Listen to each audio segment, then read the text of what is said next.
Okay, guys, we're back again. SEMrush and Michael Stricker. Yeah, well, obviously SEMrush doesn't need to be introduced, and I'll leave it everything to Mike anyway. Okay, hi Mike, how are you doing today? Doing great. Great. Nice to be here, Anton, and thanks for having us. Yeah, great. Thank you for being here. Okay, it's all yours. Okay. All right, I'm going to switch us over to to view the presentation here. Okay, SWOT the competition, reducing risk, and improving your odds in digital marketing. SWOT is a term that frequently gets used in business in the U.S. It means something very particular, but when you use it as a perspective on improving your business, it's going to really help you ramp up more rapidly and become more profitable. This is about me in general. You know, I'm the U.S. Marketing Director for SEMrush. SEMrush is a well-known keyword research and competitive research platform, and I'm happy to work there. We are known worldwide with 28 different national search engine marketing databases full of information to help you improve your results. You see here a list of some of the events that I've spoken at, PubCon, ClickSee. I get to add web promo experts as one of the speaking opportunities that I've had. I've authored posts on various blogs and also worked with a number of different e-commerce and other B2B clients, and so that's my qualifications. Search, we're looking here at SWOT, and what the heck does SWOT mean? So we're going to start out with dogs because U.S. people love their dogs, and here the dog has a big bone. Strengths, S is for strengths, W is for weaknesses, O is for opportunities, and T is for threats. And each one of these words is a different perspective on your situation with regard to your competition. So strengths is what's working for you. Weaknesses, it's what's missing from your current plans. And when we look at opportunities, you're looking at the future, you're looking at what could work best for you in the future, and threats are what may overcome you. And we're going to, hang on a second here, and move on to this. Okay, so what we're talking about with all of this is that the top two items, strengths and weaknesses, has to do with you and what's happening with your company or your online market now. Opportunities and threats is about your competitors, and it's about the future. So it's looking ahead and looking outward, not inward. And competition is obviously what it's all about. Back to the dogs.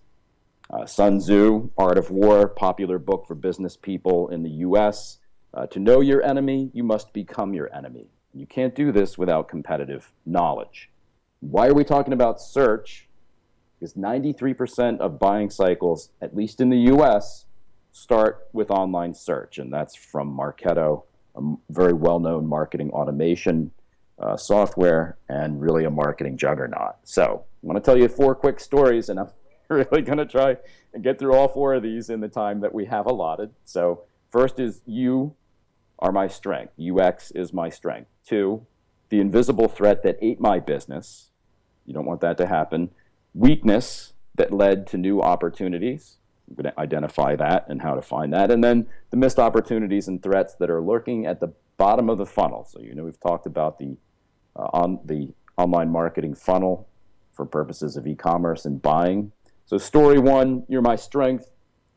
Worked and consulted with a domain in the travel business, and what they wanted to do is get people to rent properties for vacations. It's a popular business in the U.S., and this happens at enterprise scale. It also happens at a local scale. This was a regional play on the East Coast of the United States, and this particular company came to the agency looking for SEO, looking for traffic, looking for acquisition. They wanted to rank well for keywords, and that's all great. But it was taking them forever to reach the top of the rankings, and part of the signal set that Google was looking at for them and for their competition was user experience. Once people actually used their initial presentation on the website to identify, say, Cape Cod as a great vacation place, and they wanted to look at rental homes for their vacations, the users were faced with at least a 7-page form or possibly an 11-page process to become a conversion on the site and to get information about the rental. It This was a horrible user experience. It really killed things for them. And so what Google saw was people leaving this website, going back to Google and searching for other sites to use for their purposes. Not a good user experience, and defeated months of effort put into SEO. So you really have to go after your user experience. Here's some stats. User signal grows as a rank factor in search. Consumers want to believe each other, and if they're leaving your site and complaining about it, they're going to share that information.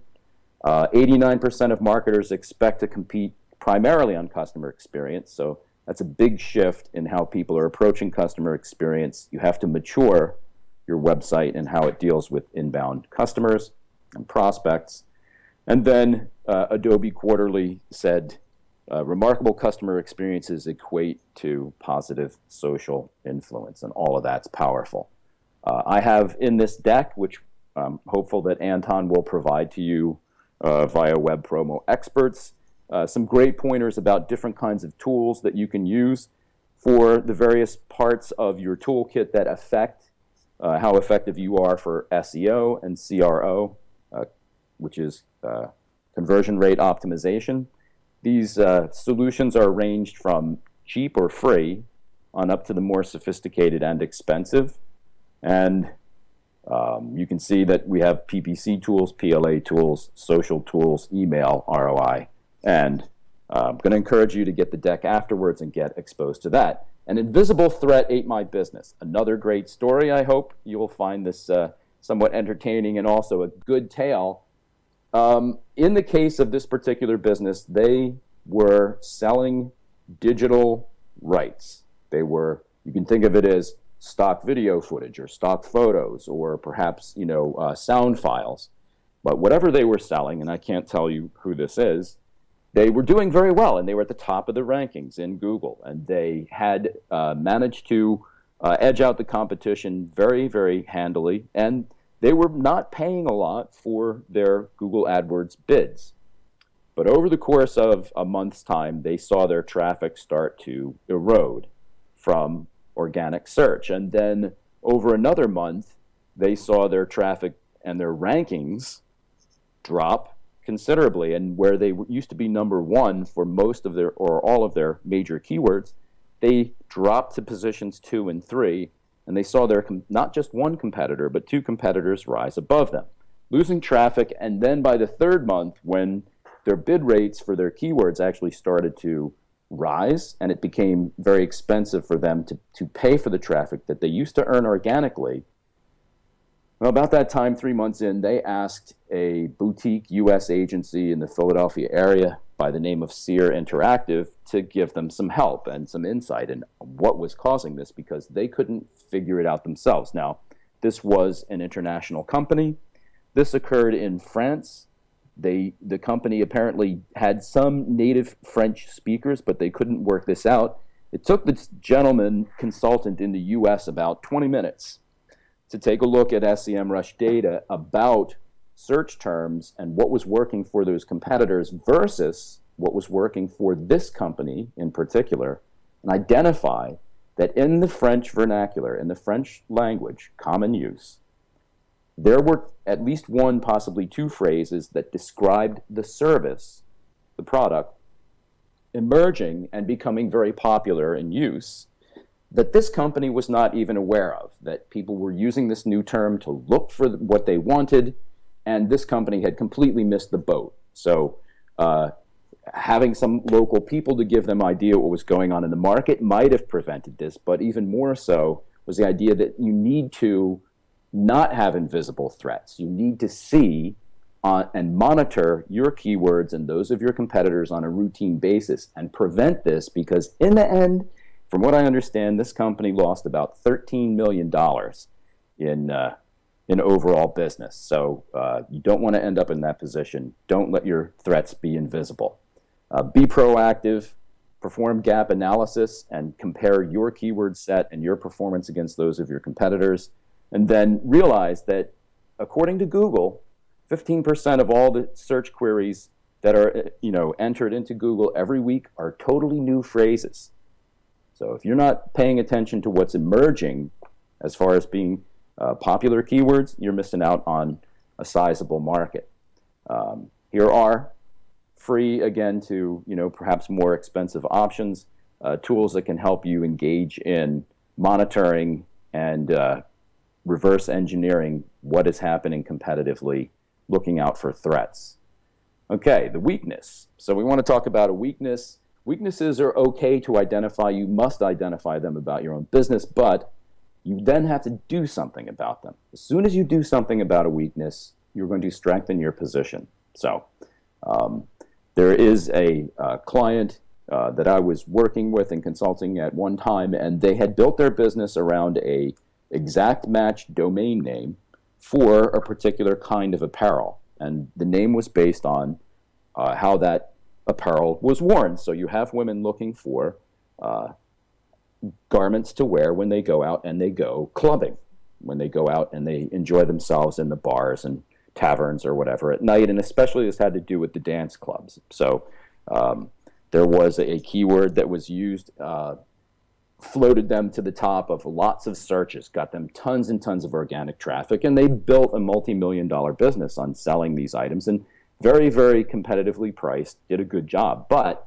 here's a case again where their results started to erode, and this company knew that they had people on staff and they were very smart. They worked very hard trying to identify what the issues were, but their traffic continued to decline, and they thought that it was a competitive issue, but their rankings continued to be very, very good for this term. The problem was that the search term landscape was changing beneath their feet, and that people were not searching for those terms in the same volume that they once did.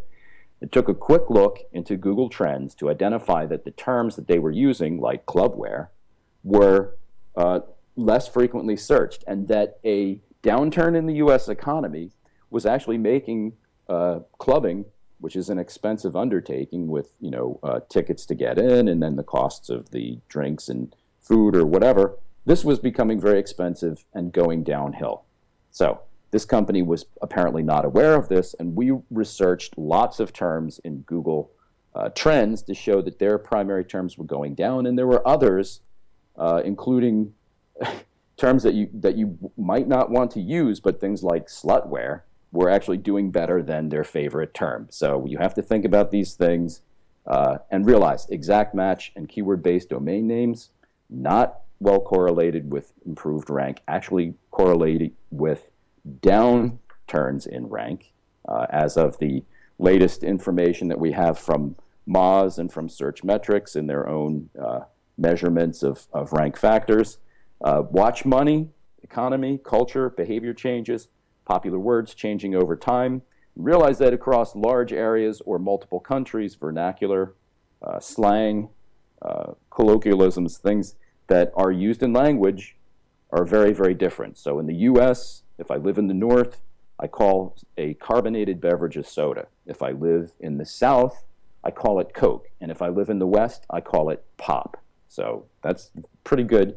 This is what it looks like across the U.S. for those particular terms. So you can see the nation is pretty well divided, what you call your product. And if you're not aware of this, then you could be losing traffic to a large extent, watched locally. Weakness that forced us to identify new opportunities. So again, here's a small list of tools and places you can look for more information. So hopefully there's resources there for you. And on to number 4. So I know I'm running a little long here, but missed opportunities and threats at the bottom of the funnel. I think that it's important, and I think we would all agree that there are things that happen at the bottom of the funnel. We need to consider that once we've acquired traffic, which is the traditional place where SEO is applied, it's about acquisition, top of funnel, bringing visitors. But if you want to have a robust business, you want to make more money, and you want your business to grow over time, you're going to have to bring people back. And so the part of the question becomes, how do you do this? Well, we're talking about the long tail, because it is the long tail terms that are going to be the most commercially viable. They're going to bring you the traffic from people who are going to buy. And if you don't know what these terms are, and you don't see this being used to reach your site, then you're going to miss out on a lot of opportunity. So this is the opportunity you want to go after. A new customer costs a lot more than an old customer, so go after them. Traditionally, people use a lot of email, but you can use search in some pretty clever ways if you think about it. So let's move through. Here we've got a traditional view of the funnel, an idea about buying stages of people arriving in the funnel and what kinds of keywords serve them. This is pretty traditional, but if I turn this on its side, I end up with this, which is an idea of how the keywords relate to, the length of the keywords relate to the commercial intent of the people, the transactional intent of the people making the search. High commercial intent for full sentence queries. And let's just take a quick look. Here's back to the funnel again, but really what we're talking about is taking that long tail information and turning it around and saying what you thought was the bottom of the funnel really is not the bottom of the funnel. What the bottom of the funnel is an entry point into a cycle that brings customers back around again and gets them back into your funnel again. So you want your long-term customers, your most engaged customers, are going to buy from you 10 times more frequently than those who just entered the top of your funnel. So bringing them back around in terms of brand advocacy, looking for their referrals to others, trying to retain them as customers. There's lots of reasons to try and keep these people in the loop. So opportunity here is retaining your current customers, providing good customer service, managing your brand's reputation. Lots of opportunity to resell these people, cross-sell, upsell. Make sure that you maintain your reputation on social media, because a lot of people are asking for help from companies, and at least in the US, they're going ignored. The companies that are going to win are going to be the ones who pay better attention to the people who actually complain or ask questions on social media. So here's the idea of some tools that could help you with that. Here's the kinds of things that people ask for at the bottom of the funnel: demonstrations, discounts, packaging queries, complaints, comments, compliments. All of this adds up. And just finally wrapping this up, this is a very clever use of this concept at the bottom of the funnel. So you've got people flying in the US all the time. And so I fly from show to show sometimes, and I'm aware that there's an airline, Frontier. And I wanted to compare, knowing that there's a lot of dissatisfied flyers sitting in airports, what this means. So I looked at paid search ads, AdWords, being run by Frontier. And on the left-hand side of the screen is a list of mobile ads, keywords that we're running. And on the right side of the screen, a set of desktop ads that we're running. Left-hand side mobile, I see Frontier customer service being their number one invested keyword, bringing them the most ad traffic and in the top block of ads in the Google SERP. But the number two ad actually used a competitor's name, United Airlines, and used the word complaints. And then at the bottom, green dot complaints, which is a specific term about Department of Transportation in the US, the governing agency or regulatory agency for flights, people complaining so badly that they went to a government agency. These people are running ads specifically in mobile and targeting geographic areas around airports using competitors' names and the words complaints to gather traffic. And besides that, we see some very typical kinds of things being done in their desktop search on the right side of the screen. So let's just look at the scale of the opportunity here. And very rapidly, we see 38 keywords being used that were detected on mobile. These keywords were the names of competitive airlines and included words like service, customer service, complaints. And it was costing them considerably, $3,400 a month, earning them $1,000 in traffic that was perceived. On the desktop level, tons more keywords, lots of stuff being efforted in ads, much, much less traffic, a tenth of the traffic, and obviously a lower cost. So on the left-hand side, we have very motivated traffic, people who are complaining, and this is an ingenious way of using opportunity, finding new places for you to earn some traffic there. So opportunities where you find it, take this back to your teams, talk to them about places that you can really make some headway finding opportunity and working together to go after it.